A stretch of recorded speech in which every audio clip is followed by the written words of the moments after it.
గర్వించే CM Telangana ముఖ్యమంత్రి రేవంత్ రెడ్డి. ఇది నేను అంటున్న మాట కాదు, తాజాగా 2 తెలుగు రాష్ట్రాల ప్రజలు అంటున్న మాట. రానున్న రోజుల్లో దేశం మొత్తం కూడా ఏదైనా సీఎం గురించి మాట్లాడుకోవాలి అంటే అది తెలంగాణ ముఖ్యమంత్రి గురించే మాట్లాడుకోవాల్సిన పరిస్థితులు వస్తున్నాయి అని చెప్పవచ్చు. ప్రొఫెసర్ జయశంకర్ అగ్రికల్చర్ యూనివర్సిటీలో జరుగుతున్న రైతు నేస్తం కార్యక్రమానికి తాజాగా సీఎం రేవంత్ రెడ్డి గారు హాజరయ్యారు.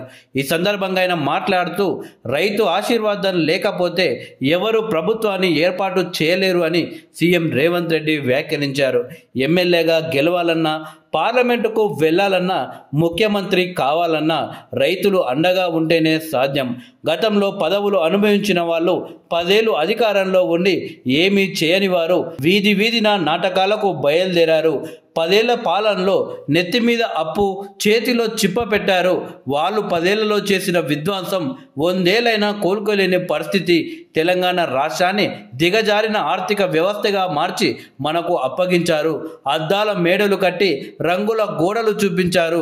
ఫీజు రియంబర్స్మెంట్, రైతు రుణమాఫీ చేయలేని పరిస్థితికి తీసుకువచ్చారు అని సీఎం రేవంత్ రెడ్డి చెప్పుకువచ్చారు. వరి వేసుకుంటే ఉరే అని చెప్పింది ఆనాటి ప్రభుత్వం.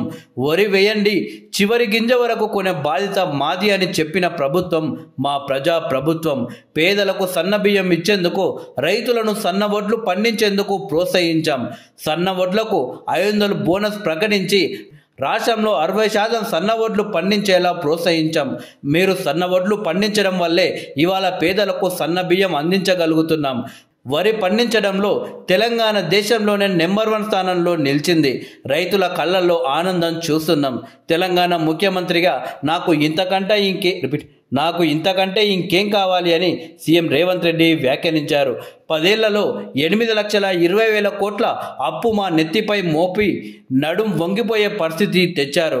అప్పులు మన నెత్తిపై పెట్టి ఇవాళ మనల్ని విమర్శలు చేస్తున్నారు.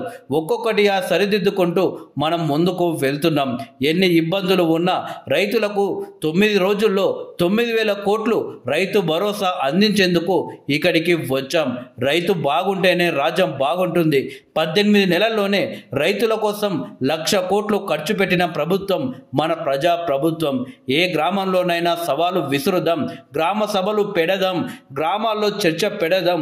రైతులు ఆత్మహత్యలు చేసుకునే పరిస్థితి నుంచి ఆత్మ గౌరవంతో బ్రతికే పరిస్థితి కల్పించాం.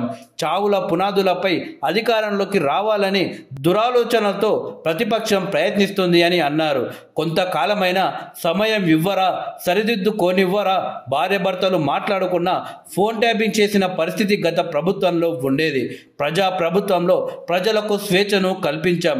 ఏడాదిలో 60,000 ప్రభుత్వ ఉద్యోగాలు భర్తీ చేసిన ప్రభుత్వం దేశంలో ఎక్కడ కూడా లేదు. మీ భవిష్యత్ బాగుంటేనే మాకు ఆనందం. ఆ దిశగా మిమ్మల్ని తీర్చిదిద్దడమే మా కర్తవ్యం. రైతులకు సోలార్ పంపు సెట్లతో ప్రయోజనం.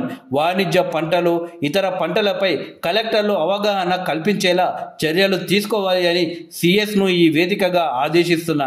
రైతులు పంట మార్పిడి చేయండి. భూమి రైతుకు ఆత్మ గౌరవం. రైతులకు ప్రభుత్వం అండగా ఉంటుంది. ఎవరు ఎన్ని ధర్నాలు చేసినా, బట్టలు చించుకున్నా 10 ఏళ్ళు మన ప్రభుత్వమే ఉంటుంది.